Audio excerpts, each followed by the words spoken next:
Karen Pemberton stood waist-deep in her neighbor's pristine pool, frantically scrubbing algae off the tile line, while Mike Rodriguez watched from his patio chair, beer in hand. The same woman who'd issued 17 violations for improper lawn maintenance and unauthorized garden gnomes was now elbow-deep in someone else's pool maintenance, and loving every chlorine-scented minute of it. "You missed a spot," Mike called out, gesturing toward the deep end. "Right there by the diving board."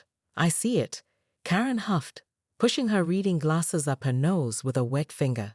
3 months ago, she would have been writing Mike up for the beer bottle sitting directly on his deck railing, a clear violation of Section 4.27 of the Willowbrook Estates Community Guidelines.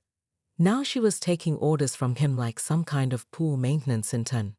It had started innocently enough. Karen's own pool had turned an alarming shade of green after her usual pool service canceled without notice. Desperate to maintain her reputation as the neighborhood's most immaculate homeowner, she'd swallowed her pride and knocked on Mike's door. His pool always sparkled like a jewel, while everyone else's ranged from slightly cloudy to downright swamp-like. The secret, Mike had explained while demonstrating proper skimming technique, is understanding that pools are living ecosystems. You can't just throw chemicals at problems and hope they disappear. Karen had nodded eagerly, scribbling notes in her HOA violation notebook, now repurposed as a pool maintenance journal.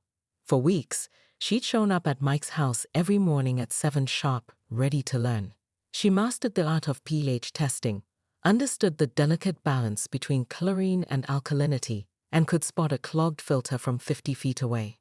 "You're actually pretty good at this," Mike admitted, watching Karen efficiently vacuum the pool floor in perfect overlapping strokes. "Better than most of the professionals I've hired." The compliment sent a warm glow through Karen's chest that had nothing to do with the morning sun. When was the last time someone had praised her for something other than her ability to spot code violations?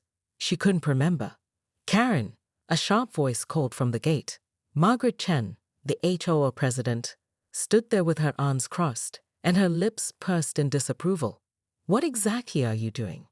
Karen straightened up in the pool, suddenly aware of how she must look, hair escaping from her usually perfect bun, her white polo shirt clinging damply to her frame, pool net in hand like some common laborer. "I'm learning," she said, her voice smaller than she'd intended. "Learning? From a man who's received 14 violations in the past 2 years." Margaret's eyebrows shot up toward her visor. "The neighbors are talking, Karen. They're saying you've gone soft." The words hit Karen like a slap. Soft? She was the Iron Lady of Willowbrook Estates, the scourge of dandelions and detector of improperly positioned trash cans. She wasn't soft. She was thorough, dedicated, uncompromising. But as she looked at Mike, who was pointedly studying his beer bottle to avoid the awkward confrontation, something rebellious stirred in her chest. "Maybe," Karen said, her voice growing stronger, "the neighbors should worry about their own pools instead of mine." Margaret's mouth fell open, and even Mike looked surprised. Karen had just committed the ultimate HOA sin. She'd chosen personal growth over community enforcement. And it felt absolutely terrifying. The magnitude of what he was saying hit her like a cannonball to the chest. All those mornings she'd spent learning from him, all those techniques she'd mastered, all that knowledge she'd been sharing with the neighbors, none of it had come from some pool maintenance guru. It had come from her own observation, her own analysis, her own growing expertise. She'd been teaching herself all along. "So when you said I was getting good at this," Karen's voice trailed off, "I meant it. You're better at this than I ever was." Mike met her eyes finally. "You see patterns I miss. You solve problems I can't figure out. I've been learning from you for weeks now, Karen. I just didn't know how to tell you." Karen stood there in the afternoon sun, pool skimmer in hand, processing this revelation. She'd spent decades being the authority figure, the one with all the answers, the enforcer of rules and standards. But somewhere along the way, in her quest to learn something new, she'd discovered something even more valuable.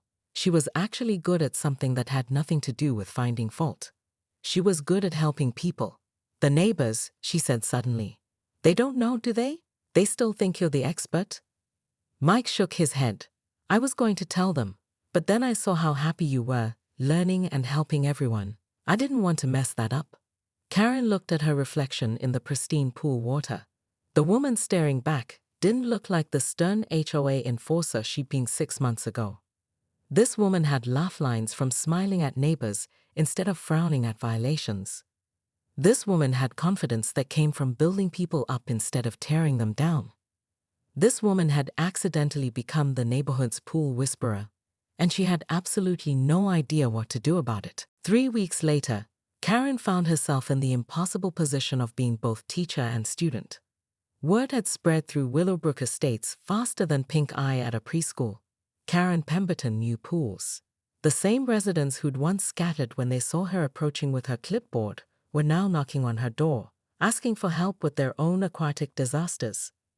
The thing is, Karen explained to Mrs. Patterson while testing the elderly woman's pool chemistry, you've been fighting the algae instead of understanding why it's there in the first place. Mrs. Patterson nodded like Karen was dispensing ancient wisdom instead of basic pool maintenance. I never thought of it that way. Karen felt that familiar warm glow again. Teaching, she was discovering, felt infinitely better than enforcing. Instead of hunting for violations, she was solving problems. Instead of issuing fines, she was building relationships. Karen, Mike's voice carried across the fence. Can you come take a look at my pool cleaner? I think something's wrong with the suction. She hurried over, finding Mike standing beside his pool with a frustrated expression. The automatic cleaner was moving in lazy, ineffective circles instead of its usual methodical pattern. Probably a clogged intake, Karen diagnosed, rolling up her sleeves. Let me check the filter basket first. As she worked, Mike watched with an expression she couldn't quite read. You know, he said finally, you've gotten really good at this, almost like you've been doing it for years. Karen felt a flush of pride. Well, I have been paying attention to everything you taught me. I'm a quick learner. That you are. Mike's voice carried an odd note. In fact, I was thinking, maybe it's time I told the other neighbors who really deserves the credit for their pool improvements. Something in his tone made Karen look up sharply. What do you mean? Mike shifted uncomfortably. I mean, you've been helping everyone, but they all think I'm some kind of pool guru. Maybe I should set the record straight about who's actually been doing all the work. But you taught me everything, Karen protested. I couldn't have helped anyone without your guidance. Did I, though? Mike asked quietly. The question hung in the air like chlorine gas. Karen stared at him, her mind racing. She thought back to those first days when she'd knocked on his door, desperate and humbled. She remembered his explanations, his demonstrations, his patient answers to her endless questions. Except, now that she really thought about it, some of those explanations had been surprisingly basic, and some of his techniques weren't actually that sophisticated. And there was that time he'd asked her opinion on his pH levels, as if he wasn't sure himself. Mike, she said slowly, how long have you actually been maintaining your own pool? He looked away, suddenly fascinated by his deck furniture. Well, I mean, I've always done it myself. That's not what I asked. A long pause. Since my divorce last year, Linda always handled the pool stuff before. Karen felt the world tilt slightly. And before that, we had a service. Mike's voice was barely above a whisper. I've been figuring it out as I go along, just like everyone else. Maybe a little ahead of the curve, but not by much. The confrontation Karen had been dreading arrived on a Tuesday morning, delivered by Margaret Chen, with all the subtlety of a HOA violation notice taped to a front door. Karen was in her backyard, cleaning her own pool for the first time in months, when she heard the familiar click of heels on pavement.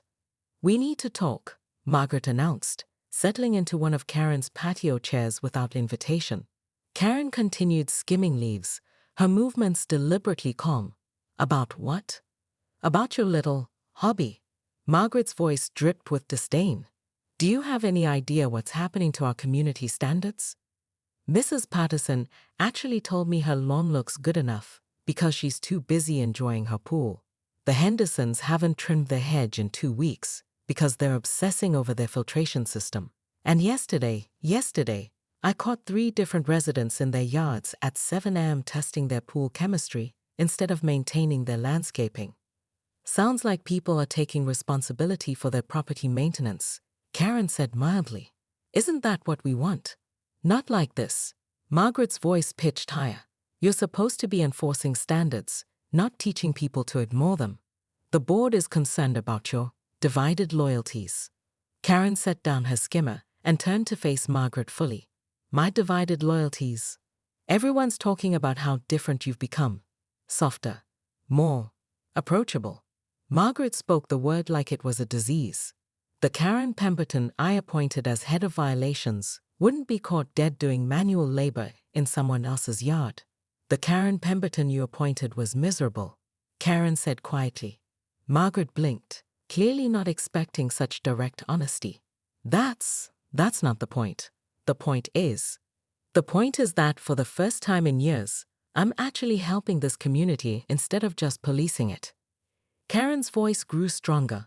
Do you know how many people have thanked me in the past month? Actually thanked me, not just grudgingly acknowledged me while I hand them a violation. That's not your job. Maybe it should be. Karen picked up her pool brush, weighing it in her hands like she was weighing her future. Maybe instead of looking for reasons to find people, we should be looking for ways to help them succeed. Margaret stood up so quickly her chair scraped against the concrete. If you can't fulfill your duties as violations coordinator, perhaps it's time to find someone who can. The threat hung in the air between them. Karen had worked for years to earn her position on the board, had built her entire identity around being the neighborhood's ultimate authority figure. Walking away would mean starting over, admitting that everything she'd built her reputation on was less important than she'd thought. You know what? Karen said, surprising herself with her steady voice. Maybe you should. Margaret's eyes widened. Are you resigning? I'm evolving. Karen dipped her brush in the pool water and began scrubbing the tile line with practiced efficiency. Find someone else to count dandelions and measure grass height. I've got pools to fix. This is ridiculous. You can't just abandon your responsibilities because you've developed some sort of pool obsession. Karen looked up from her work, and for the first time in their long acquaintance, she smiled at Margaret. Not the tight professional smile she'd perfected for HOA meetings, but a genuine expression of contentment. I'm not abandoning my responsibilities, she said. I'm finally fulfilling them. A community isn't just about rules and regulations, Margaret. It's about people helping people. The board will hear about this, Margaret huffed, gathering her pulse and dignity. I'm sure they will. Karen returned to her scrubbing. Tell them they can find their new violations coordinator learning proper pool maintenance from Mike Rodriguez. I hear he's an excellent teacher. As Margaret's heels clicked away down the sidewalk, Karen allowed herself a small chuckle. Tomorrow would bring new challenges. Finding her place in a community she'd spent years policing, building relationships based on helpfulness instead of authority, maybe even starting her own pool maintenance business. But tonight, she had 6 more pools to check on, 3 neighbors to teach proper chemical balancing, and Mike Rodriguez to thank for accidentally helping her discover who she really was underneath all those violations and regulations. Karen Pemberton, former HOA enforcer turned neighborhood pool whisperer, had finally found her true calling, even as she had to teach it to herself. The only question now was whether the rest of Willowbrook Estates was ready for a Karen who built people up instead of tearing them down. Based on the growing list of neighbors asking for pool help, she was pretty sure she was about to find out.